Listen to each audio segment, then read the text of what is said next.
Welcome to my ultimate AP Precalculus practice test. What I did with this new series of videos is I took an official AP Precalculus practice test and I ever so slightly changed the problems around so I wouldn't infringe on copyrights. So here's problem one, and this would look like a problem one on an official AP Precalculus test. Consider the polynomial function q of x equals negative 2x parentheses x minus 3 parentheses x plus 1. What are all intervals on which q of x is greater than or equal to 0? So what I need to do is I need to imagine what the graph of this looks like and imagine where the graph would be positive or above the x-axis. All right, so what do we have? We have something times something times something. Whenever you have a problem like this, you take the x values in each parentheses and each factor and you multiply them together. Negative 2 times x times x times x is negative 2x cubed. The rest is, you would FOIL it out and you get blah, blah, blah, blah, blah, and it doesn't really matter. Why am I doing this? Well, this gives us the behavior of the graph, what the graph is going to look like. It's cubic. It's negative. It's going to look a little something like this. Now, that's part one of what we're dealing with. Part two of what we're dealing with is I do have three factors. And if I care about when it's positive or greater than or equal to 0, don't I care about when it's equal to 0? I do. Let me answer that for you. I do care about when it's equal to 0. So if I were to imagine that each factor is equal to 0, like, negative 2x is equal to 0, divide both sides by negative 2, you would get x equals 0 for this one. If I were to imagine that this is equal to 0, I'd add 3 and I would get 3 for this one. And if I were to imagine that this is equal to 0 and add or subtract 1 from both sides, I'd get negative 1. So my zeros are 0, 3, and negative 1, not in that order. Now what I'm going to do now is make a sign table or a sign chart, as some people might call them. Now this sign table takes my zeros and it also takes my graphs and puts them together and makes me find out where this guy is positive. I cross this graph right here in red, crosses the x-axis at negative 1, 0, and 3 in that order. So negative 1, 0, and 3 in that order. I know the graph looks like this. So if the graph were to pass through this line, it would start looking out like that, and then at some point bottom out here, go through the 0, and then come up, and then come down through the 3, and then there you have it. Okay. Why does this matter, you ask? Well, I care about when this is positive. This is my x-axis. Everything above the x-axis is positive. So it's positive here, and it's positive here. I also care about when it's equal to 0. So it looks like it's going to be positive above the line from wherever to negative 1. Well, we don't say wherever. We say negative infinity. Now, I'm writing this out in interval notation because of the way this is given to us. So all the way from negative infinity all the way to negative 1. Now, here's the thing. At negative 1 and exactly at negative 1, it hits the x-axis, which means at negative 1, it's a 0. So if I want to include something in its interval notation, I put a bracket around it. Instead of saying something like and, I say union. And then now it's negative, now it's negative, now it's negative. Then it hits 0 at 0. So at 0 and including 0, it's going to be 0. And now it's positive, positive, positive, positive, positive. And then once I make it to 3, it's 0 again, so I include it. So my answer is negative infinity, and you never put a bracket for either infinity because you can't include an infinity. It's a concept, not a number. Come on. Negative infinity to negative 1, union 0 to 3. Just like that, the answer is D. Thanks for watching. Hope this helps. The function g is given by g of x equals 7 times 16 to the x power. Which of the following is an equivalent form for g of x? All right, so what they want me to do is they want me to rewrite this guy to make it look like this guy. Now, in these examples, it gives me like these threes, and if you're wondering, where does that 3 come from? I don't know. Let's get rid of them. Don't need them. Now I need to worry about 7 and 7, and here's 7. So I'm not worrying about changing the 7 to anything. You know, maybe if that 7 was a 9, they'd be cute and call one of these 3 squared or something like that. But it looks like what we're doing is we're changing 16 into 4 to the something power. So I could rewrite 16 as 4 squared. Now I'm putting parentheses there because you'll see in a minute. Now 16x is not, that. I need to do a little bit more. I need to attach the x. So now what I have right now is 7 times 4 to the second power to the x. Well, that's not an option. But oh, wait a minute. When I have something in parentheses and I take that to another power, when I have a power of powers taken to a power, I think I said that right, you multiply the exponents. So I could rewrite this as 7 times 4 to the 2x. So g of x can be written as 7 times 4 to the 2x. So D is my answer, baby. Hope this helps. Thanks. Like and subscribe. The figure shows the graph of a function h. The inflection points, and if you're like, what the heck's an inflection point? An inflection point is if you have a graph. An inflection point is where that graph changes concavity. So you're concave up, you're concave down, and you're where it changes from up to down. Or vice versa, it could change from down to up. Doesn't really matter. I just drew this picture because it looks like that. And extrema, and if you're like, what the heck's the extrema? Well, an extrema is the very maximum of an area or the very minimum of an area, depending on which one. Extrema is just fancy like extreme. Anyway, the inflection points and extrema for H are labeled. So you're an inflection point, you're an extrema. You're an inflection point, you're an extrema, you're an inflection point. Let A, B, C, D, E represent the x coordinates at those points. Got it. Of the following, on which interval is h decreasing and the graph of h concave down? Well, first off, decreasing is where anywhere on the graph it's going down and to the right. Now, it could look like this, it could look like this, it could look like this. All of those are going down and to the right. You are decreasing here, and you are decreasing here. You are increasing from B to D, so that's not going to be an option. Anything from B to D is not going to be an option. Also, it's concave down. Now, concave down look a little something like this. And in this case, the only part that looks a little something like that is from C to E, and maybe forever on after that. Look at that perfect line that I drew. Now, in this case, the area that fits both criteria is going to be from D to E. D to E is decreasing, D to E is concave down, so D to E is decreasing and concave down.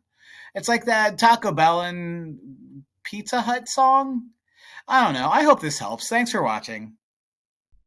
You are given the function j of x equals negative 8x to the 8th plus 5x to the 4th minus 4x squared. What is the end behavior of function j in limit notation? Well, in this case, the limit notation looks a little weird. Didn't mean to do that. Looks a little weird because, I created this using ChatGPT.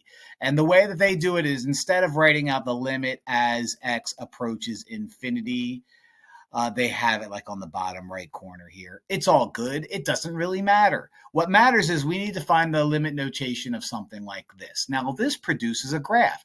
This is also a non-calculator section, so I'm not allowed to graph this. And if you're like, what the heck does this graph look like?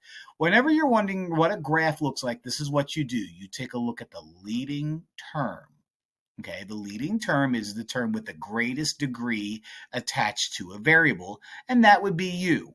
You're x to the 8th. You are an even exponent, not an even function, although this is, but it's an even exponent. Now, when it's an even exponent, the graph is either going to look like this or look like this. Okay, and of course these, little hoops and whatever are dependent on that number there, but I really don't care about what's going on the inside. It's the outside, which is the opposite of what we were told as children, that it's the inside that counts. Not for this problem, friends. We care about the outside. Now, the other thing that we need to look at is not the 8. I don't care about this 8 right here. I care about that negative. Any even function that has a positive leading term is going to go up as it moves to the left and up as it moves to the right. Well, if it's a negative leading term, it's going to look like U, which means as I move to the left, as the limit approaches negative infinity, we are also going downward, which means it's going towards negative infinity. And in this case, as I move to the right side without bound, or as the x values increase, or as x approaches infinity, we are also moving downward, which means we're also approaching negative infinity. So the limit as x approaches negative infinity of j of x, and the limit as x approaches positive of j of x, infinity of j of x, is also going to be negative infinity. So we need the ones with those negative infinities, and there you are, it's A. If this was an odd problem, then it would be like that or that, depending on, if you're positive or negative. But that's not what we have. That's not at all what we have. Oh, I kind of trailed off there with my grammar at the end. Either way, I hope this helps. Thanks for watching. Let T and V, something I watch too much of, be positive constants. Which of the following is equivalent to 3 log base 3 of T plus log base 3 of V minus 4 log base 3 of V? Well, whenever you have logs that are being added to each other, or ln's, because ln, by the way, if you forgot, happens to be log base e, it follows the same exact rules. If you have logs or ln's being added together and all of the bases are the same, you can combine them. And the way you combine them is if they're being added to each other, you multiply the insides, and if they're being subtracted, you divide the insides. But oh wait, the first thing you always need to do when you decide to combine logs is you have to notice if there's a coefficient in front of any of them. You have a coefficient and you have a coefficient. Whenever you have a coefficient, a number living in front of a log, the first thing that you always do is turn that 3 and turn that 4 into an exponent. So I would rewrite this as log base 3 of t to the third power. Move that t up here. You don't change because your coefficient is invisible 1, and I don't need to put invisible 1 as a power. That would be silly pants. That 4 becomes v to the fourth. So log base 3 of v to the fourth. Now, if you're wondering, couldn't I have done negative 4 and then move that v downstairs? Sure. But that's not what I did. So I don't know. What do you want me to do? Now, the first thing I'm going to do is I'm going to move left to right, and I'm going to combine these guys through multiplication of the insides. When you add two logs of the same base, you multiply the insides. So log base 3 of t cubed regular v close parentheses. And then the minus log base 3 of v to the fourth comes along for the ride. When we subtract logs of the same base, we divide the first guy divided by the second guy. So you become log base 3 of t cubed v over v to the fourth. And if you're looking at these options and you don't see that as an option, that's because you didn't simplify the fraction, you rascal. I have a v in the numerator and 4 v's in the denominator. Don't you get rid of a v from each? You do. And you get log base 3 of t cubed over v cubed. And that would be u. Lots of threes. Lots of threes. Kind of like what Steph Curry does on the court. Hope this helps. The polynomial function q is given by q of x equals x plus 2 in parentheses times x squared minus 4x minus 20 in parentheses. Which of the following describes the zeros of q?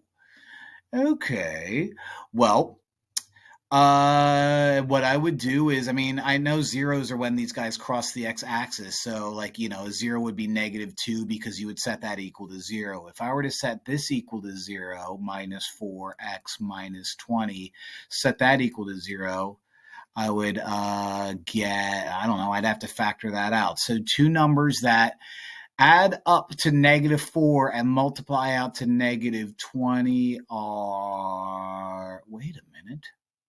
There are no two numbers that multiply out to -20 and add up to -4. I can't factor this. Ugh. Well, that's frustrating. That is very frustrating. So I guess what I have to do is I have to go and use my dear friend, the quadratic formula. X equals -b plus or minus square root b squared minus 4ac all over 2a. I sang it and I wrote it at the same time. My a is invisible 1. My b is -4. My c is -20. So x equals -4, because b is -4, plus or minus a big square root of b squared, so in parentheses -4 squared, minus 4 times invisible 1 times -20 all over 2a. 2 times 1. All right, so let me see what I can simplify here. I can simplify -4 to +4, check. Plus or minus the big square root. I can simplify -4 squared into +16. -4 times 1 times -20 is going to be plus 80 all over 2. Okay, x is going to equal 4 plus or minus 96 over 2. I don't know what the square root of 96 is, so how am I supposed to do this without a calculator? Oh, wait a minute. I don't have to. It's just asking me how many answers I would get. Oh, okay. Well, this is going to be just, 4 plus 9 point something over 2, and 4 minus 9 point something, so I just get two ugly numbers. But what I would get is two ugly real numbers. So my pretty number up here was -2. My other option would be two ugly real numbers, so that's three distinct real numbers. Now, if you're like, well, duh, of course I'm going to get three answers. Let's be careful. Let's be careful. Let's go off over here and imagine a world where underneath the square root, we actually got a negative number. If that was the case, if you get the square root of a negative number, that's not a real number. That's imaginary. So you would have, in that fake case, two imaginary numbers. So if this was like, I don't know, minus 80, you would have 16 minus 80, which is a negative number. The square root of a negative number is not real. So that gives you two imaginary numbers, or two non-real zeros. So in that case, we would have selected D. But that didn't happen here. We got B. Life is good. We're done. Hope this helps. In the xy plane, the graph of a rational function f has a vertical asymptote at x equals 3, which of the following could be the expression for f of x. Now, if a vertical asymptote lives at x equals 3, that means there must be an x minus 3 living somewhere in the denominator and not an x minus 3 living somewhere in the numerator. Okay, if there was a x minus 3 living in the numerator like this guy, that creates a hole. So I don't want you, no. If I have, let me see, x minus 3, you're x plus 3. Oh, you're the opposite of what I want, so not you. You're x plus 3, you're x minus 12. And if you're like, yeah, but there's two x minus 3s up there, does that count? No, it's got to be in the denominator, silly, like that guy right there. Notice you have an x minus 3 in the denominator, an x plus 3, and who cares about these guys? That's all that really matters. And the reason why you want an x minus 3 in the denominator is if this were to equal 0, you would add 3 to both sides to get x equals 3, which is this guy right there. Now, why would we want the denominator to equal 0? Well, a vertical asymptote exists at a place that makes the function undefined, and it's undefined when the denominator equals 0. So I gave you a little bonus for this problem. But yeah, pretty simple. That's how you do it. Hope this helps. Let f be a sinusoidal function. The graph of y equals f of x is given in the xy plane. So yeah, you look pretty sinusoidal to me with all the waves and even more waves. What is the period of f? Now, the period of a sinusoidal function is going to be like the x value or the x distance that it takes for a sinusoidal function to complete an entire cycle. Okay, so, if this was like 5 and that was like 7, it looks like it takes 2 units to complete a cycle. Now, what I like to do with these, when the numbers aren't as nice or maybe it's not as clear, is I like to either start at 0 or pick a spot that's obvious. And in this case, a spot that's obvious happens to be at 0. So the very tippy top, or the maximum of this sinusoidal function, happens at 0. Okay, so we go down and we go up and we're at the very top again. So it starts repeating its process right around here. Down and up, repeat, down and up, repeat. So it starts at 0 and makes its way to whatever this guy is. Well, you're 1. So halfway in between 0 and 1 is, let me get my calculator, 1/2. So it takes 0 to 1/2 or 0.5 to get an entire cycle in. So there you have it. Now, don't confuse this with frequency. Frequency and period are different. This is the period, and that, again, is the x distance it takes to complete a cycle, and we just have half a unit here for it to do that. Hope this helps. Observe the graph y equals f of x, which of the following represents the transformation for the function g of x equals f of x plus 4 minus 1. So it looks like we have this weird half oval looking thing that happens between -1 and 3, and then it kind of starts at 2 and is almost a unit tall, but not completely a unit tall. So we kind of have it boxed in, between -1 to 3 and 2 to 3. Okay. And then we're given this guy f of x plus 4 in parentheses minus 1. Whenever you have a number being added or subtracted inside the same parentheses as x, you are looking at a horizontal shift. Okay. Now, a lot of teachers would say you move left or you move right, and that's all good and great, and that will help you understand this. But when you add 4, it's opposite of what you expect. You would expect that adding 4 has you go right 4 units, but that's not true. Whenever you see f of x minus something, it's that minus something that tells you whether you move left or right. So since this is a positive 4, you actually move left 4. This is worded as a horizontal shift of -4 because it would be written as x minus -4, x plus 4. And if you're looking at that and thinking point slope thoughts, you're thinking the right thing. So we're going to take this guy and we're going to move this to the left 4. I know I'm not done, but we're going to move this to the left 4. So 1, 2, 3, 4 has it ending up to the left right there. 1, 2, 3, 4 has it ending to the right somewhere over there. Now, when you subtract a number outside of the parentheses, and, it's just kind of some random number floating around, that is a vertical shift. This is normal. So -1 means down 1 in this case. We would word this in AP Precalculus as a vertical shift of -1.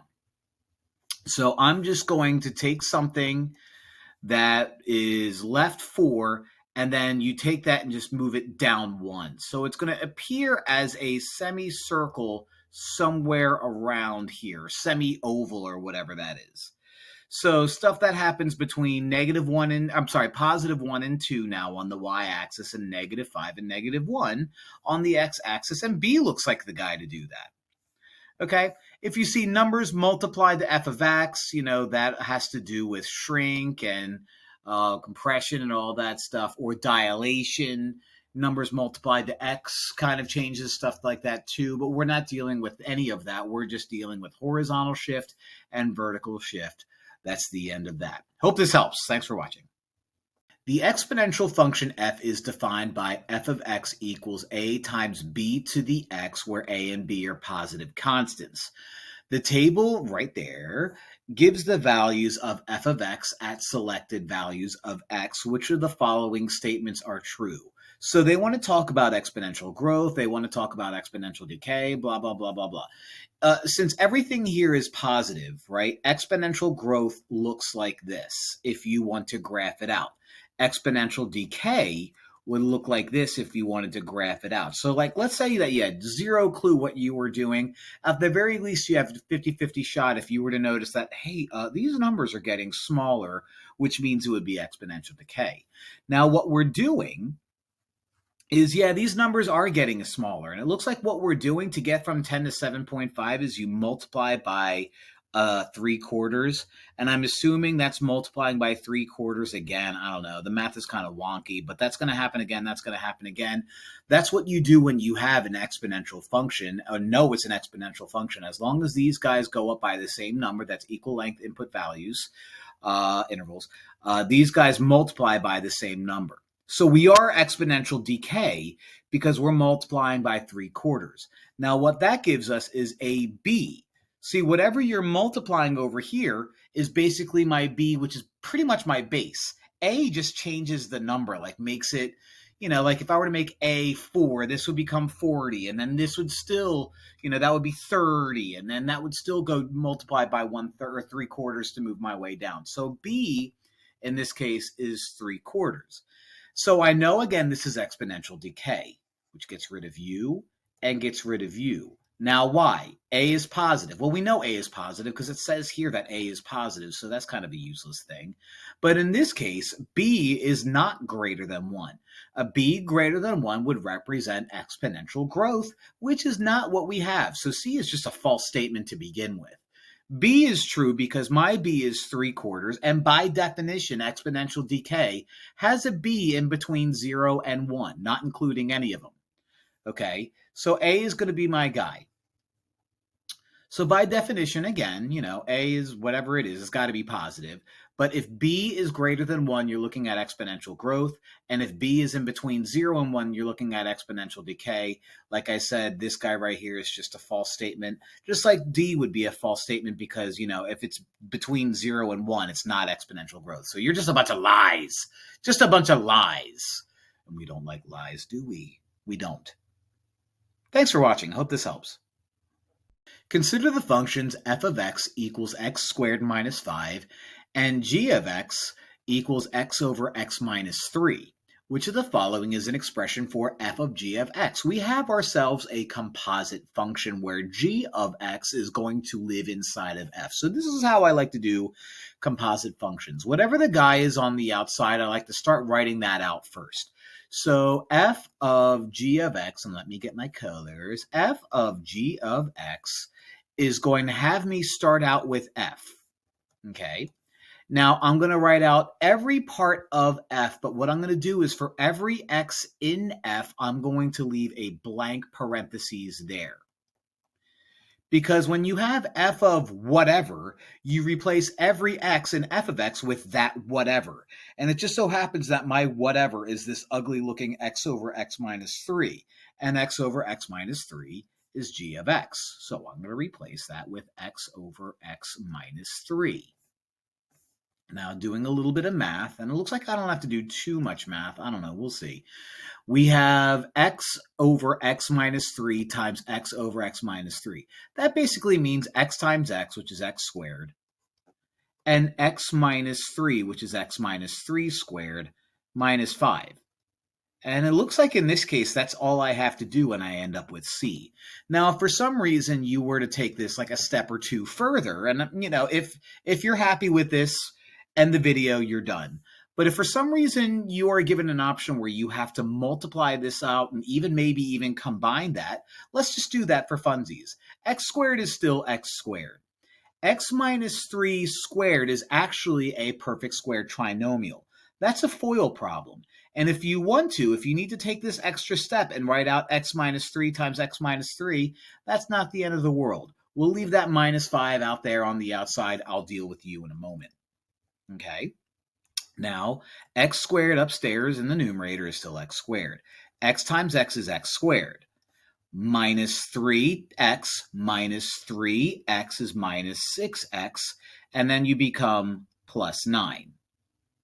Now, if I have to combine that minus 5 with this fraction, like let's just say like the option kind of looked like this, but you were required to do a little bit more, then what I would do is I would multiply that negative 5 to u in the numerator and the denominator. So u would become minus 5, x squared minus 6x plus 9, over x squared minus 6x plus 9. Why am I doing that? So I can combine fractions. So what I'm going to do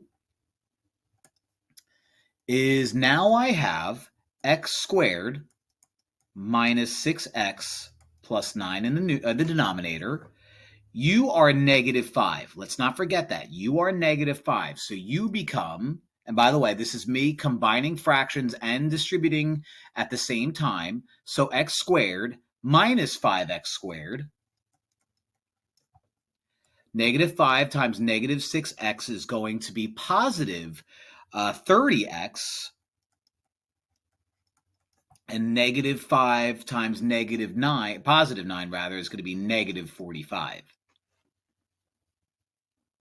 Okay, and the only thing that we have to combine up here is that, which becomes negative 4x squared plus 30x doesn't combine with anything, minus 45 doesn't combine with anything, and you still have x squared minus 6x plus 9. So we're going to leave this like that. Okay, I'm not going to scratch anything out. I'm not going to cancel anything out. That's my guy. So, if you did the problem and you ended here and you felt like that's just too easy, maybe it's supposed to look like that. Well, no, it doesn't. We did everything right. It just so happens that our answer is a little bit friendlier than expected. But just in case the answer is not as friendly, we just did the work anyway. And you know what? It was fun. And I pray that you watched the whole thing. And if you did, I love you. But yeah, there it is. Hope this helps. The table shows values for a function f at selected values of x. So negative 2, negative 1, 0, 1, 2, 9, 4, 1, 0, 1. Ooh, it's not linear. And it looks like that's what we're supposed to do. I think I gave that away. Which of the following claim and explanation statements best fit these data? Well, it's not linear. And the reason why I know it's not linear is it went from 9 to 4 to 1 to 0 to 1, which means, if I repeat 1 here, it's not a straight line. But what you're supposed to do is you're supposed to go to your graph and you're supposed to find the rate of change. The first round of you finding the rate of change would determine whether or not something is linear. For example, what I'm going to do is I'm going to find out that to get from 9 to 4, we subtract 5. And to get from 4 to 1, we subtract 3. And 1 to 0, we subtract 1. And 0 to 1, we add 1. So since the rate of change is not a constant number throughout, it is not linear. Okay, if all of these numbers were the same, it would be linear. That's not what happened here. It's not linear. So maybe it's quadratic. And it looks like that's going to be my only option, but we need to make sure we explain it well. Okay, if I were to do the same exact process again, I need to end up with the same number. To get from negative 5 to negative 3, you add 2.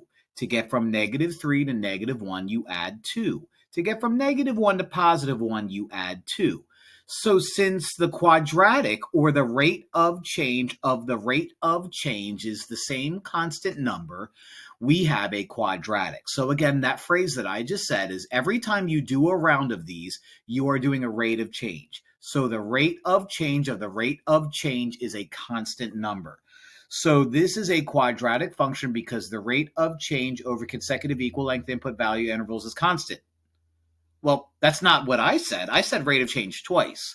So f is best modeled by a quadratic function because the change in the average rates of change over consecutive equal length input value intervals is constant. So the change of the rates of change, so change of change, oh boy. So lots of words there. But D is quadratic, And it tells me change of a rate of change, which means quadratic. So if it was cubic, it would be change of the rate of change of the rate of change, and you look for change 3 times. Looking for change 3 times sounds like I need to vacuum out my car and I need to find money. And I look for change. Hope this helps. The function g is given by g of x equals 3 cos 2x. Ooh, which of the following is an equivalent form for g of x? So g of x equals all of these. So if you're like, what are we doing here? Well, cos 2x implies that we are dealing with a double angle formula. Now, sine and cosine and tangent and all the others have double angle formulas, and the sine double angle formula, sine of 2 alpha or 2 theta, or in this case 2x, is going to equal 2 sine x cos x. Now, I know that's not what we're dealing with. I just gave you a little bit of extra just in case you see something like that. What we're dealing with is cos 2x. And we're usually used to seeing 2 different versions of this. One version of cos 2x is cos squared x minus sine squared x. Or the other version that we could see, because sine squared x could be turned into something else, is 2 cos squared x minus 1. Now, it looks to me, since we're dealing with the cosine version, I don't see any sines anywhere, so we're not going to deal with you. Okay, so we're probably dealing with this version of the double angle formula. So if you're looking for 2 cos squared x minus 1, you're not thinking correctly, because I'm multiplying 3 to this guy. So if cos 2x is going to equal that, then 3 cos 2x is going to equal 3 times 2 cos squared x minus 1. Distribute that 3, and you get 6 cos squared x minus 3, which is, oh, so close. Not you, you're missing that. It's going to be B. And it's going to be A. Well, that stinks. I guess I created a problem with 2 answers. Oh, silly me. But that's all right. Bonus. Bonus. And we had fun doing it. Hope this helps. The function g of x has the property that for each time the x values triple, the g of x values increase by 1. Now, before I even look at graphs, I want to remind you of a little guy. Every time the x values triple, the y values go up by 1. So like an example of this could be like 1, 2, 3, 4. That's the x values going up by 1. This would be like 1, 3, 9, 27. Now, what we have here is we have our x values going up, and by going up, we multiply the same number every single time to move our way upward as this guy moves up by 1. This, my dear boys and girls and others, is logarithmic. When the x values explode while the y values just add the same number to move up every single time, you are dealing with a logarithmic function.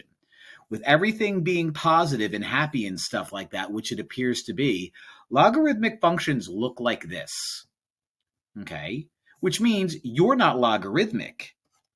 I mean, maybe you're negative logarithmic, but that's not what I'm dealing with, because negative logarithmic would imply things going down. And that's not what we have. This is going up. This is my values tripling. So B is going to be my answer. C is exponential growth.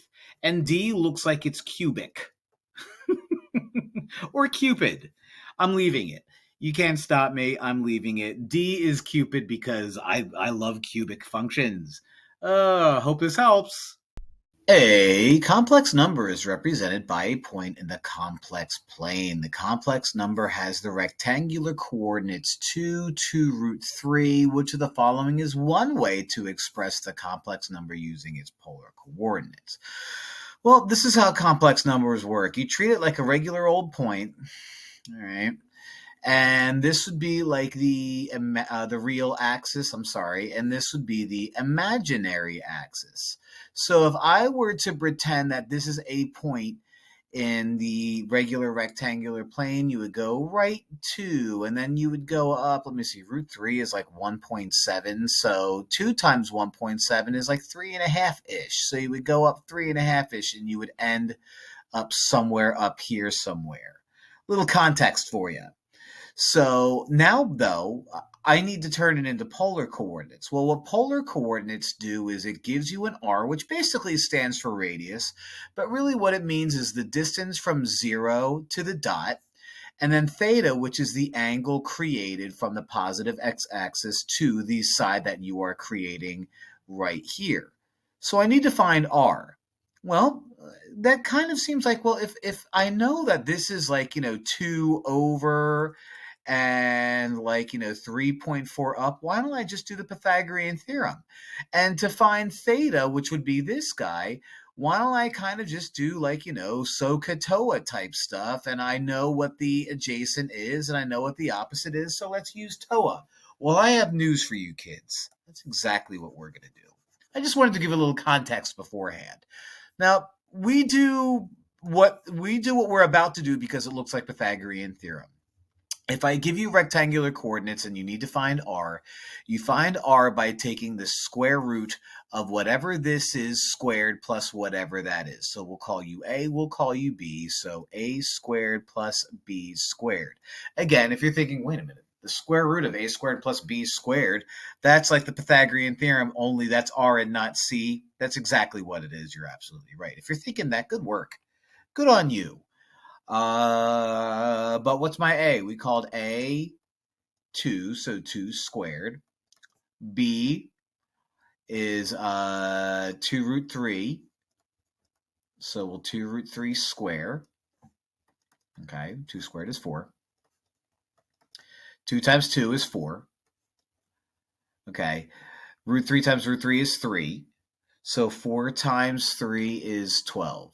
Don't know why I put parentheses around that. But what we get is we get square root of 16, which is 4, baby. So what we have so far is we have an r of 4. What we don't have is theta. Now, again, what I showed you before, what we saw before is we basically put a dot right there. We knew that this was 2. We knew that this was 2 root 3. And my job is to find this angle right here. Well, if I was thinking SOHCAHTOA, I would think that the tangent of theta is going to equal the opposite over the adjacent. Or we could just write out that theta equals the inverse tangent of b over a. So have that guy memorized. Have you memorized? Have you memorized? That's going to equal the inverse tangent of what was b, 2 root 3 over 2,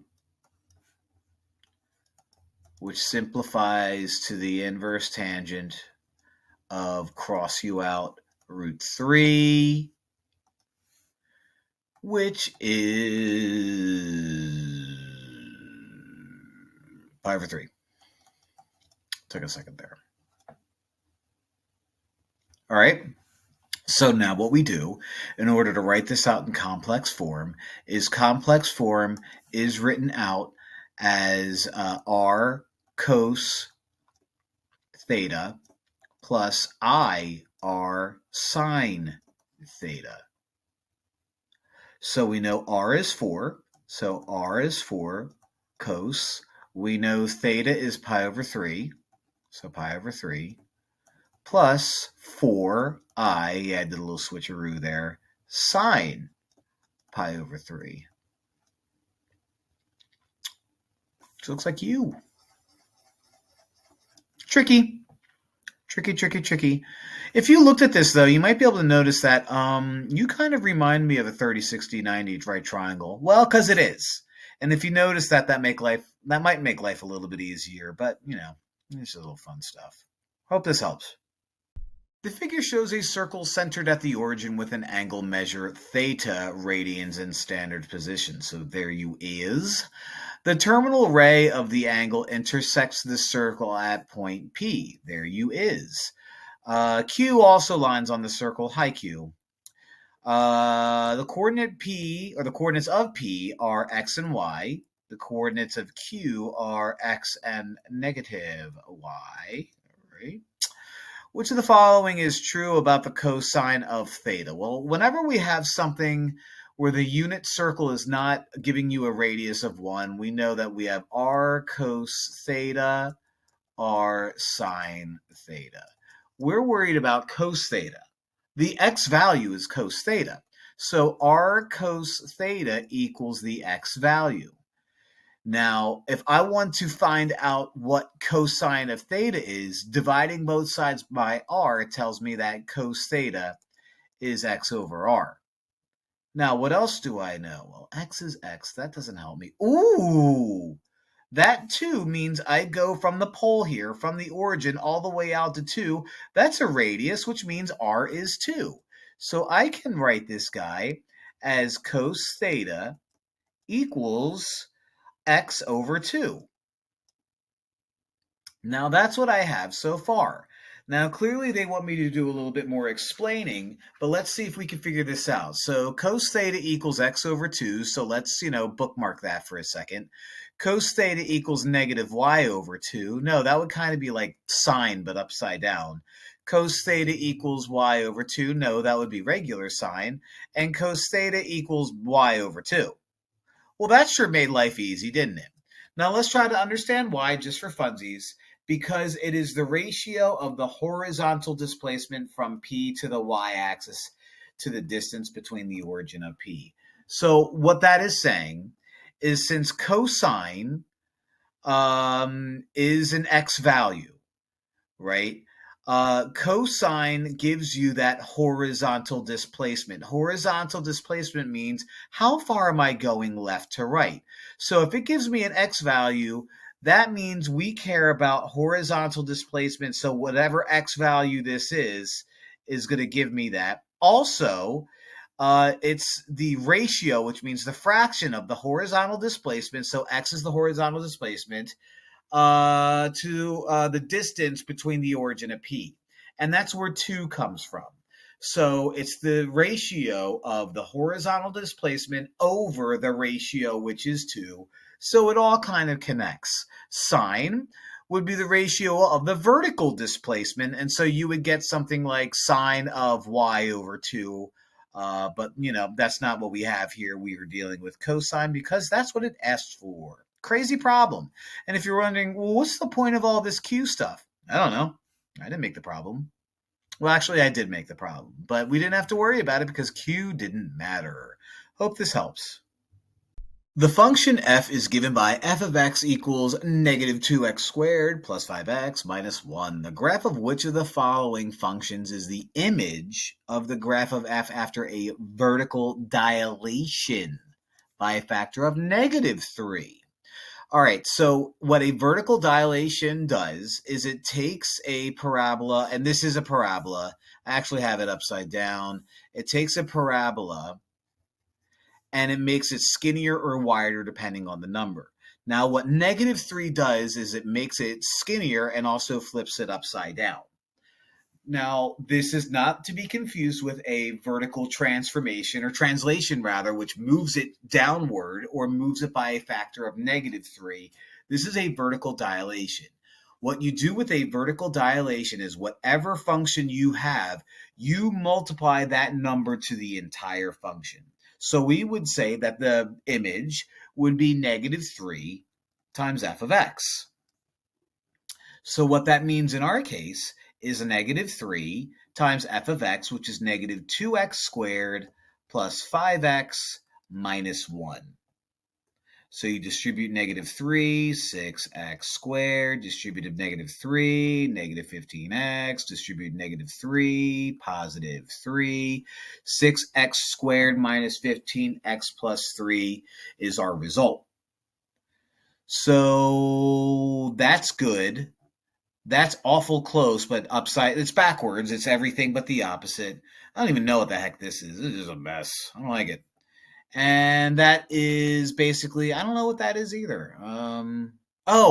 This would be a vertical translation, like I was saying. A vertical translation would be f of x not equals, I'm sorry, f of x minus 3. So basically all you would do is you would take your f of x and subtract 3 to get negative 4. That's what this is. They were hoping you would misread this. But it's going to be this guy right here, because it's the multiplicative transformation of f that results from multiplying each output value of f of x by negative 3. So that's what we did. Just be careful of the wording again. When I initially saw this, I was going to be like, oh, how easy. You just subtract 3. And that's not what it was. Unfortunately, that's not what it was. But at the end, it wasn't really that bad anyway. So hope this helps. You create a table of x, f of x, and g of x values. I read that very poorly. It's given that h of x is g of f of x. Oh, a composite function. Given the table, find h of 1. All right, so h of x. Let me get my colors. Equals g of f of x. Which means h of 1 is going to equal g of f of 1. So whenever we have a composite function, we always deal with the inside first, f of 1. That means I take my f column, which is u, I replace x with 1 and find out that 1 maps to 3. So f of 1 is 3. So h of 1 equals g of 3.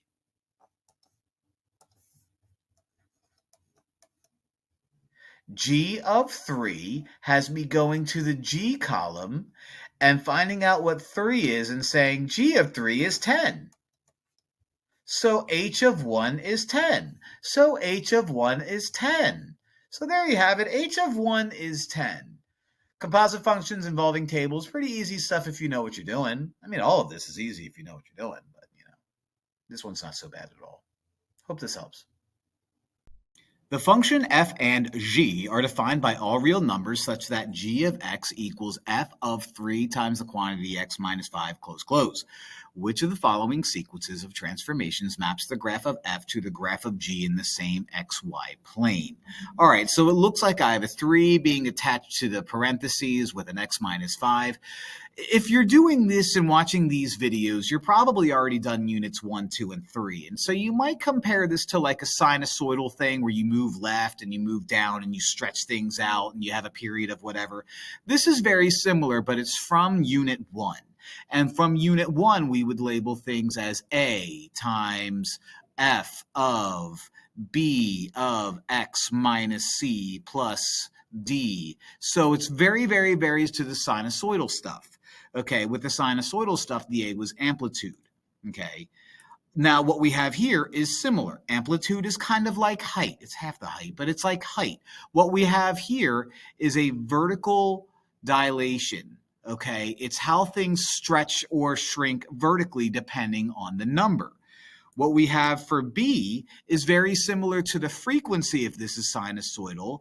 This is a horizontal dilation. And if you're like, how is that similar to the frequency? The frequency is kind of like, a stretch left to right. Well, just like frequency, the frequency doesn't give you what we're used to when doing sinusoidal functions, which is period. The b is counted as 1 over the factor. So just like the frequency is 2 pi over the period, the b is 1 over the factor that we're dealing with. So whatever number that we get in front of it, x, it's actually its reciprocal.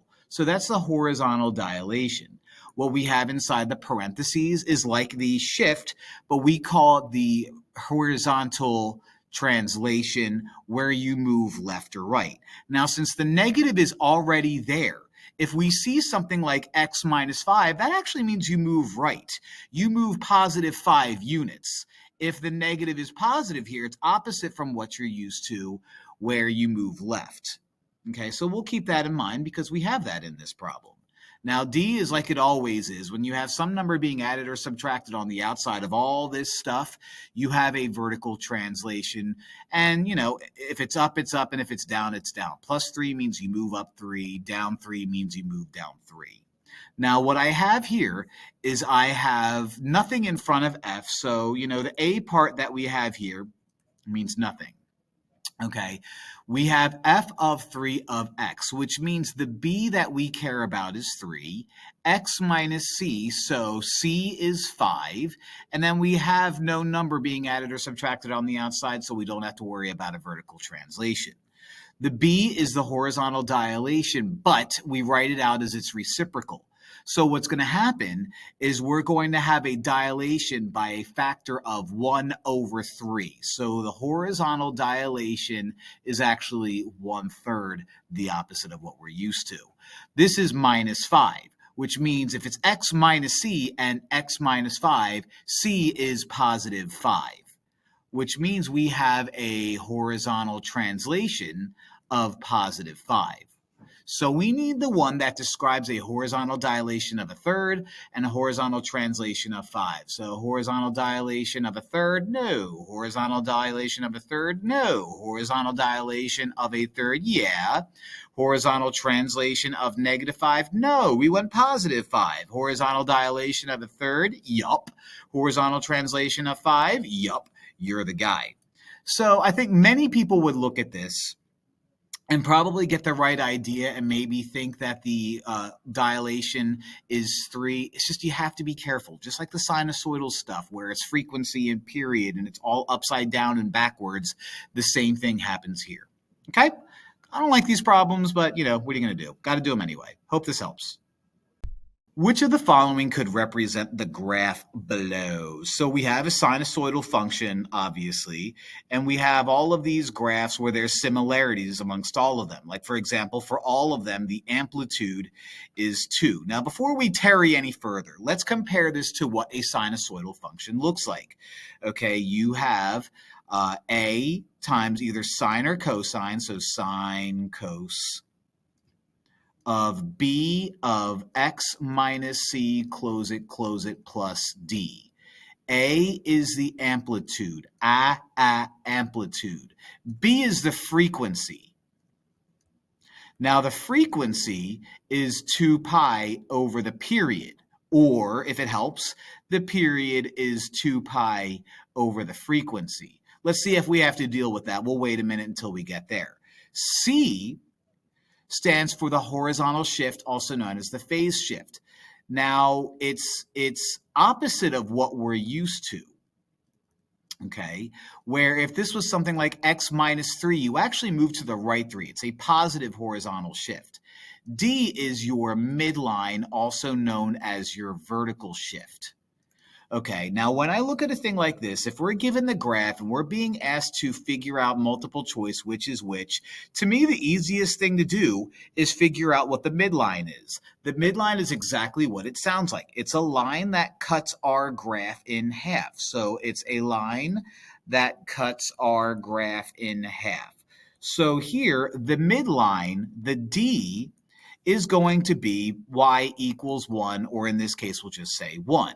So we know that whatever we have is going to be blah, blah, blah, blah, blah, blah, blah, plus 1, which eliminates u and eliminates u. Now, what I'm left with are two sine functions with an amplitude of 2. So we can see that the amplitude is 2 because it goes up 2 or down 2 from the midline, however you want to view it. We have a half for our frequency. Okay, so there's no use in us calculating that. That's not going to help us. And the only difference that I see here is that we have a 2 multiplied here. So that's different, and that shouldn't be there. We shouldn't have a 2 in front of x. So I'm going to kind of wait until the end to deal with that to see if that's something I really need to deal with. So I'm going to look at this and see if everything checks out. Amplitude of 2 checks out. Okay, we have the same 1/2, but just because that's a 2, maybe I should figure this out. If the frequency is 2 pi over the period, it's always easier for me to find out what the period is than to find out what the frequency is. So the period is 2 pi over the frequency. So the period is 2 pi over 1/2 according to this equation. So you multiply the top and the bottom by 2 to get rid of that 1/2 on the bottom, see it goes away, and you have a period of 4 pi. So in order for me to find the period, what I like to do is either take the tippy top or the very bottom and to find the distance, and that distance is going to be negative 2 pi to 2 pi 4 pi. Now, in order for this to work out, we would have to factor out a 2, which means bring out a 2, which changes that number. So B is not going to be my answer.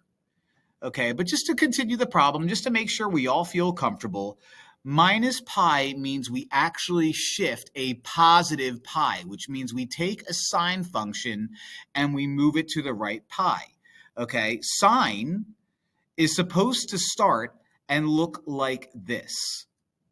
Go that way. So if the midline is 1, and if I were supposed to start here and I move right pi and actually start here, I'm good. So that checks out.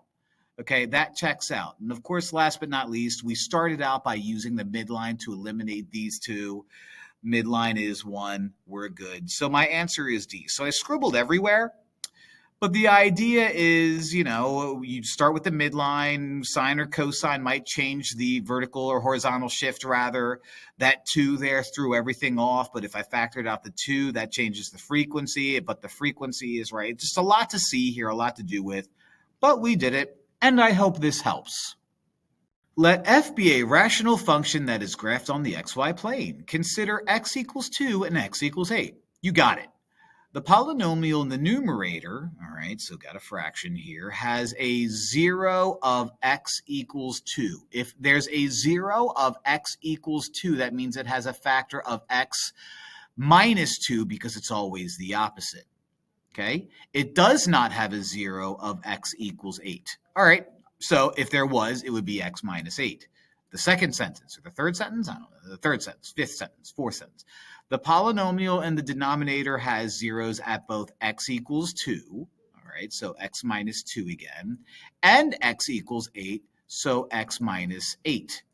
The multiplicities of the zeros at x equals 2 in the numerator are equal. All right, well, so that's good. So I'm just not going to write anything out for these guys. Which of the following statements is true? So it's talking about holes and vertical asymptotes and stuff like that. So before I even look at the complete multiple choice thing, anytime you have the exact same factor in the numerator and the denominator, and the multiplicities are the same, which means the exponents that are attached to the parentheses are the same, you have a hole. Anytime you have a factor in the denominator that does not repeat in the numerator, you have a vertical asymptote. If we had something in the numerator that was not like anything in the denominator, we would have a 0, but we don't have any zeros in this problem. So we have a hole at x equals 2, and we have a vertical asymptote at x equals 8. So the graph has holes at both x equals 2 and 8? Nope. The graph of f has a vertical asymptote at 2 and 8? Nope. That's the hole at 8. That's the opposite of what we want. The graph of f has a hole of 2? Yup. And a vertical asymptote of 8? Yup. And the graph of f has vertical asymptotes at both, so nope. So pretty basic Unit 1 problem. Pretty easy. Lots of fun. Hope this helps. Consider the following table representing x and y values for this function 1, 2, 3, 4, 2, 1/2, and 1/4. Which of the following functions could be used to represent the data? So we have ourselves something that's linear, we have ourselves something that's quadratic, we have ourselves something that's exponential, we have ourselves something that's exponential. So let's do the linear first. The way you find out if something is linear is you see what you have to add to these guys and see if it's the same number. Find the rate of change. So to get from 2 to 1, you subtract 1. To get from 1 to 0.5, you subtract 0.5. To get from 1/2 to 1/4, you subtract 1/4. So these are not the same number. These are not linear. Now, the way you test to see if something is quadratic is you find the rate of change of the rate of change. See what you have to add to these numbers to get to the next number. So to get from -1 to -1/2, you add 1/2. And to get from 1/2 to -1/2 to -1/4, you add 1/4. So you're not quadratic either. So you must be exponential. So let me get rid of this, and let's do our exponential test. Now, exponential equations are in the form y equals a times b to the x. What I'm going to do is I'm going to see what I've multiplied to each number to get to the next number. If the numbers are the same, that ends up being my b, my base. So how do I get from 2 to 1? Take half of it. How do I get from 1 to a half? Take half of it. How do I get from a half to a quarter? Take half of it. So what that means in this case is that b is a half. So what I have is y equals something times a half to the x, which eliminates u. Now, if you're a little paranoid and wondering, well, where's that 4 coming from? Once you plug in a number, once you substitute in 1, you're going to get 1 half to the first power, right? Which is a half. Well, I'm supposed to get 2. So what do you multiply to a half to get to 2? 4. So 4 is basically that multiplier that you use to get the number that you need. So again, if I were to plug in 2, I would get 2 to the, or 1 half to the second power, which is a quarter. 4 times a quarter is 1, and then so on and so forth. So D is our guy. D makes sense. Exponential. Hope this helps.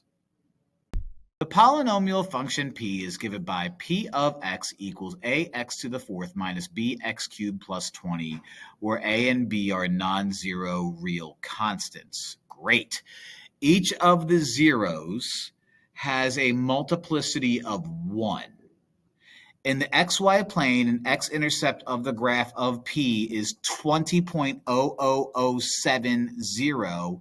Oh, okay. And a 0 of p is this complex number right here. So this problem looks much more frustrating than it has to be. So basically, this is what happens. We are going to have 4 answers. How do I know we're going to have 4 zeros, 4 answers? Well, because that's to the 4th power. This is a real number. This is imaginary. So if you're going to have any amount of imaginary numbers, it's got to be an even amount of imaginary answers. So we have 2 imaginary answers, which means if we have 2 imaginary answers, we could have 4 if we weren't given this information. But since we were given this information, this is telling us, look, here is 1 real answer. Here's 1 imaginary answer. There's 4 total answers. What do you have? Well, you must have an even number of imaginary, which means we're going to have an even number of real since we know we have 1. We can't say 1 real, 3 imaginary. You can't do that. Now, here's the thing. Without doing the math, I don't know what the other real number is. But if I'm given the imaginary number, the other number is going to be its conjugate. Always, always, always. To find a conjugate, you just take the number in front of the imaginary I and flip the sign. So I know I have an answer of u, and I know I have an answer of u plus 0.903i. So what I know is I have 2 imaginaries, 2 reals. 1 imaginary is this. The other imaginary is that. 1 real is this. I don't know the other real. The graph of p has 4 x-intercepts. Well, no, because you're imaginary, which means you never cross the x-intercept. Bye. Negative 0.601 plus 0.903i is a 0 of p. Yeesh. The equation of p of x equals 0 has 4 real solutions. No, there's 2 real solutions, 2 imaginary. And the graph of p is tangent to the, who cares? No, we're not worried about tangents. We're not going to worry about tangents and sinusoidal stuff. This has no indication that we're going to deal with any tangents, anything like that.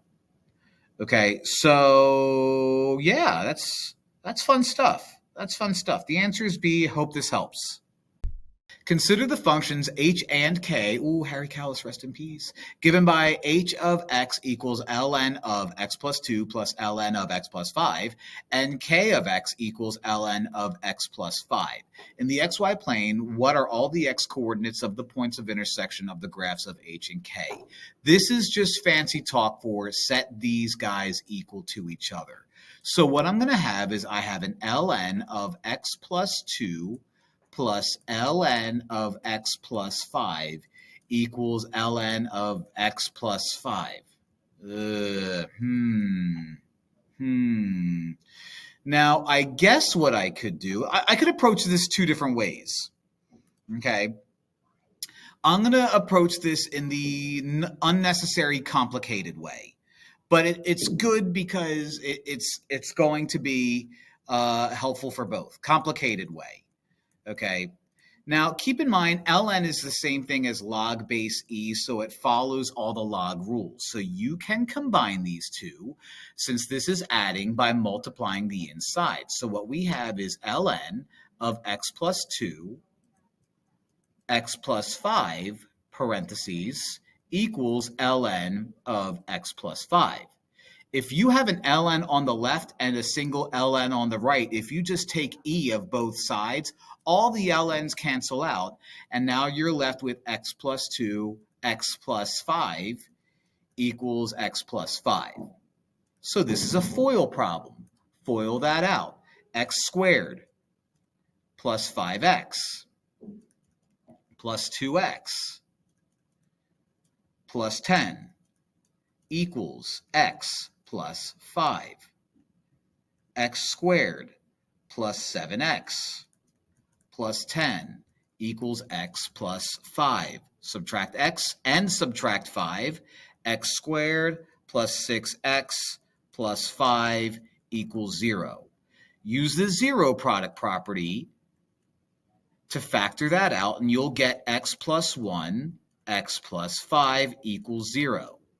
What that means is your possible zeros using the zero product property is going to be -1 and -5. Now, before we come up here and circle C, ln is tricky because you're never allowed to have an ln of 0, and you're never allowed to have an ln of a negative number. If I were to take -5 and go up here and plug that into the very first ln that I see, I would get ln of -5 plus 2 is -3. That's no good. You can't have an ln of -3. You can't have an ln of negative anything or 0 for that matter. So -5 is no good. The answer is B. Now, that was the complicated way, the way that you would do this 90% of the time. Now, the other 10% of the time is uncomplicated because I noticed something right off the bat. And if you're wondering, why couldn't you have done this in the first place? Listen, this is YouTube. The more time that I use doing these problems, the more money I get. If you notice right away that you have ln on the left and ln on the right, they just cancel each other out because you can subtract ln of x plus 5 from both sides. So you have ln of x plus 2 equals nothing.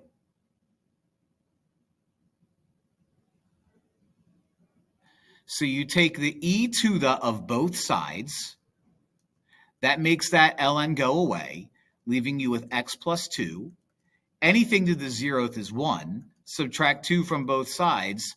1 minus 2 is -1, just like we got right here. And you don't have to worry about the -5 ruining everything. You're allowed to plug in -1. You're allowed to plug in -1. All is well. The reason why this ended up weird is because this problem that I created, I wasn't thinking, and I made ln of x plus 5 twice. But you know what? This gave us two different ways of looking at it, and boy, did I have fun. Hope this helps. For 0 is less than or equal to theta, which is also less than 2 pi, which values of theta make 3 sine theta plus 2 sine squared theta equals -1 true? Whenever I see this, I just make believe in my head that sine theta is A. Let's just pretend that sine theta is A. You'll see. So I would write down something like, 3a plus 2a, that's sine squared theta, so a squared equals -1. If I add 1 to both sides, and rearrange things like so, you should be able to look at that and say, by golly, that is a factorable problem. I could probably factor that out to 2a plus 1, and regular a plus 1 equals 0. And then, of course, you double check to make sure it works, and it works. You really have no other options. I mean, the quadratic formula could be used, but who the heck wants to do that? So what you're left with here is you would say 2a plus 1 equals 0. Subtract 1, divide by 2, you get -1/2 is equal to a. That's cool. Also, subtract 1, you get a equals -1. That's also cool. Now, before you go over here and go like, oh, what the heck? Where's negative a half or where's negative one? Buddy, I didn't start out with A. I started out with signs. So remember, we pretended that A is negative a half, or we pretended that A is sine squared. So that means sine theta, not squared, boy, oh boy. Sine theta equals negative a half, and sine theta equals negative one. Okay, so let me scooch that over here and just rewrite them just for, because I have the space. Sine theta equals negative a half. Oh boy, I left some space there. I don't know why I would do that. Sine theta. I hope I don't do that again. Oops, I did. Now, why would I do such a silly little thing, leaving all that space? Well, if I want to get theta all by itself, which is what I'm doing, I'm solving for the values of theta, I'm going to inverse sine both sides. What that does by inverse signing both sides is that crosses u out. So now I have theta equals the inverse sine of negative a half. Now, the inverse sine of negative a half, let's think of what sine is. Okay, sine is a y value, so all of that stuff happens underneath here, underneath the x-axis. So if we're thinking unit circle thoughts, and you have a unit circle right here, when would y equal a half? Well, right here and right here, the dot's closest to the x-axis. That's when y would equal a half. So what you are is you are 7 pi over 6, and you are 11 pi over 6.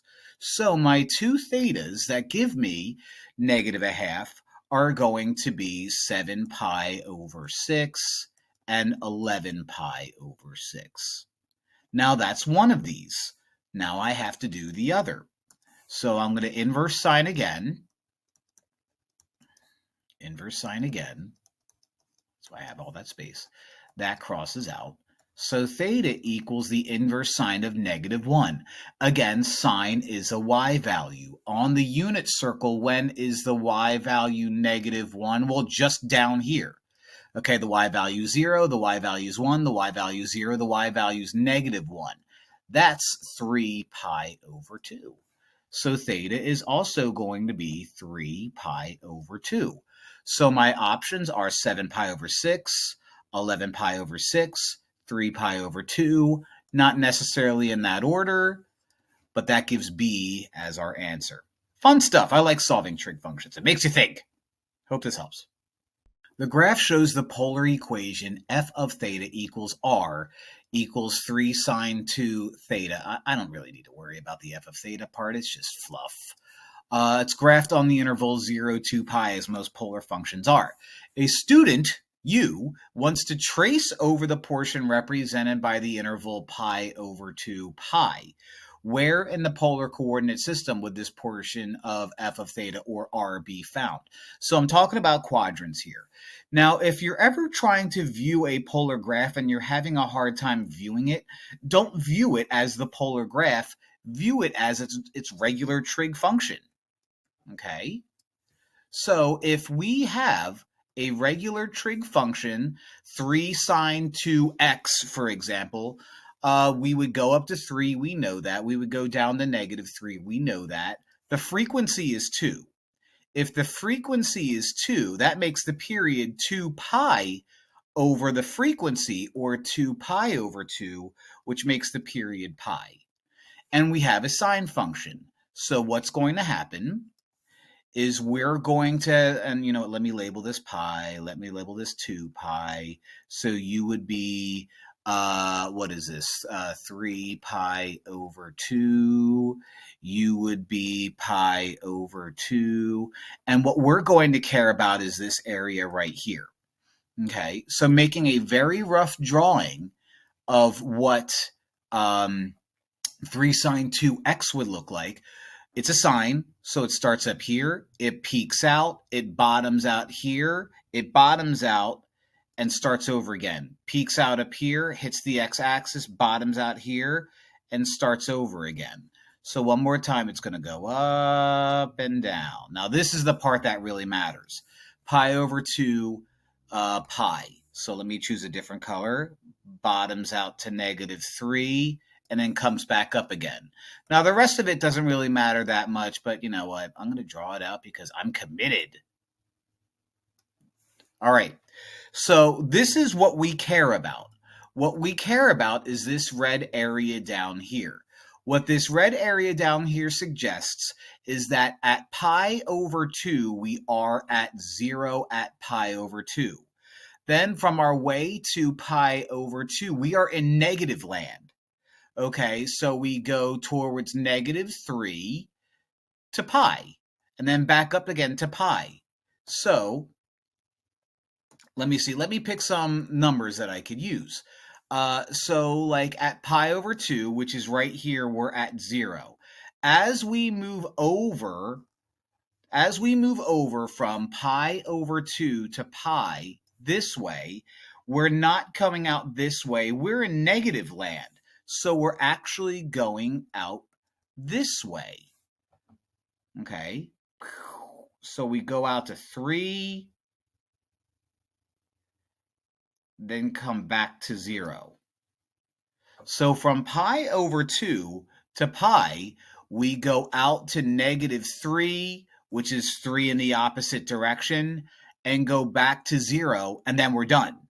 Well, that's what I did. I went out to 3 in opposite land. +3 would be out here, so we're going out to -3 in opposite land and back to 0, and then we're done. So this green line that I drew here, I'm finished. So all I have to worry about is just quadrant 4. And so that's my answer. So these problems are kind of weird. Again, you know, it's all a matter of preference how you do these. I like to view these as regular old rectangular trigonometric functions, and I graph them as such, and I try to make a pretty picture to make this a pretty picture, and I think it worked. So, helped for me. Hope this helps for you.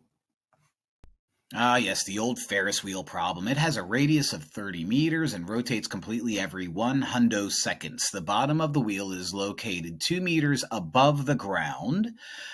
Create a sinusoidal equation, h of t, to represent the height h in meters of a passenger as a function of time t in seconds, assuming the passenger boards at its lowest point. All right, so what do I know? I know I have a Ferris wheel. There it is. I know that I have a radius of 30.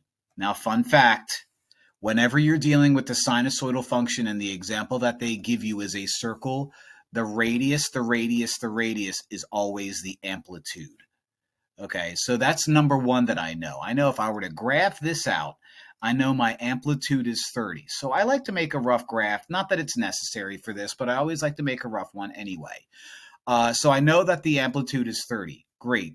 It rotates completely every 100 seconds. That, boys and girls, is the period. So over here, I'm going to have 100 seconds. The bottom of the wheel is located at 2 meters. Okay. 30 meters is the radius. So at the very middle of everything, if this is 2, at the very middle of everything, we're at 32 because, you know, 2 plus 30 is 32. And at the very top of everything, we're at 62 because 32 plus 30 is 62. So 2, 32, 62. We start at the bottom, just like Drake, and then we make our way up and come back down with that perfect picture right there.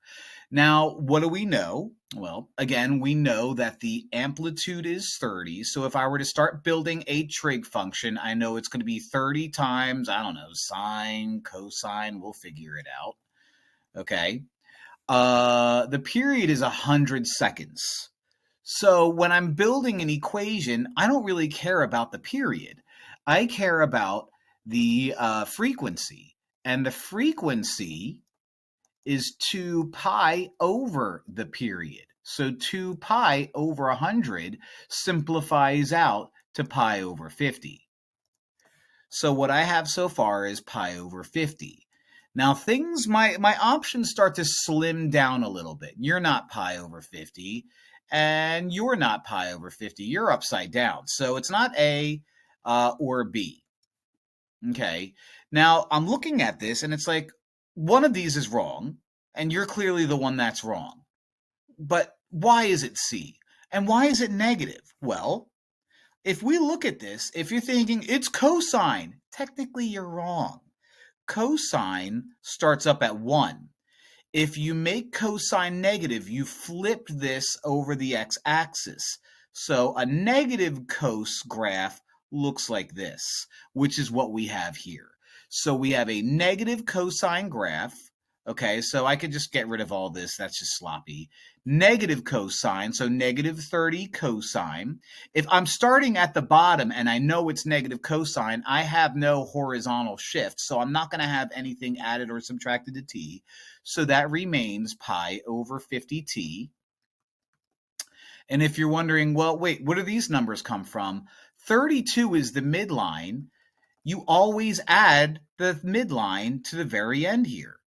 So my equation is h of t equals negative 30, because again, it's negative cosine. It starts at the bottom. Why is it 30? Because the amplitude's 30. Pi over 50. Why is it pi over 50? Well, the period was 100, and the frequency can be found by doing 2 pi over 100, pi over 50. T is attached. No horizontal shift because we're starting with negative cosine, and none of these display horizontal shifts, so I'm not going to try to force anything. And why is that plus 32? Well, you always add the midline on the outside of the function. So that's our guy, and that's our guy. I hope this helps. Consider the graph of the polar function r equals f of theta, where f of theta equals 2 plus 3 cos theta in the polar coordinate system for 0 between, or theta between 0 and 2 pi. Which of the following statements is true about the distance between the point with the polar coordinate f of theta, and the origin? All right, I did a problem like this in a previous part of the test where I don't like to look at these and try to draw this out. Like, I know this is going to be like one of those heart-looking guys. It's going to look something like this, or maybe it looks something like this. I don't know. It's going to look something like that, but I don't, that bothers me. I'm not good at that. So what I'd rather do is view this from a regular rectangular coordinate system. Okay, I have an amplitude of 3 and I have a midline of 2. So if I were to put a midline at 2, I know this is cosine. It's going to start way up here at 5, come back down, bottom out at 1, and repeat. So bottom down at -1, I mean. Now, why -1? Well, if this is 2 and the amplitude's 3, that means the very tippy top is 2 plus 3, and the very bottom is 2 minus 3. So it peaks out at 5, bottoms out at -1, repeats at 2 pi because there's no frequency, or rather the frequency is invisible 1. So it's asking me which of the following statements is true about the distance between the point with our polar coordinate f of theta, I think that's backwards, I don't know, whatever, and the origin. Well, the distance is increased. Oh, okay, so they want us to look at all of these options. They want us to look at all of these options and see which one is true. Okay, so basically I'm just going to, look at my points and see what's going on. So, I might mark up this graph that I have and, make it different. I don't know. We'll see. You are pi over 2, okay, because it crosses the midline there. You bottom out, so you are pi. You cross the midline there, so you're 3 pi over 2, and you're 2 pi. A is asking me pi over 3, which is a little bit less than pi over 2. Remember, if you're thinking unit circle thoughts, pi over 3 is like a third of the way to pi, so you're like right here. And pi over 2 is right here. You are positive and increasing? Nope, you're positive and decreasing. So A is not correct because true, but not true. Okay, so let's choose another one. Between pi, so here's pi down here, and 3 pi over 2, so let's choose a different color dot and say 3 pi over 2. Between pi and 3 pi over 2, it's negative and increasing. Well, it's increasing, but it's not negative. It's negative right here, but then all of a sudden it becomes positive. So this is true, this is not. Let's try C. The distance between, pi over 3 again, so let's move you back to right around here somewhere. And pi over a half, very close to it. The distance is decreasing, that's true, because it's positive and decreasing on the interval. Well, yeah, there we go. We finally have it. So this is going down, and it's above the x-axis, so my guy is C. Now, why is D incorrect? The distance is decreasing from pi to 3 pi over 2. Well, it's not. It's increasing. So that's just immediately wrong, which makes the whole thing wrong. But there you go. The answer is C. Fun. Hope this helps.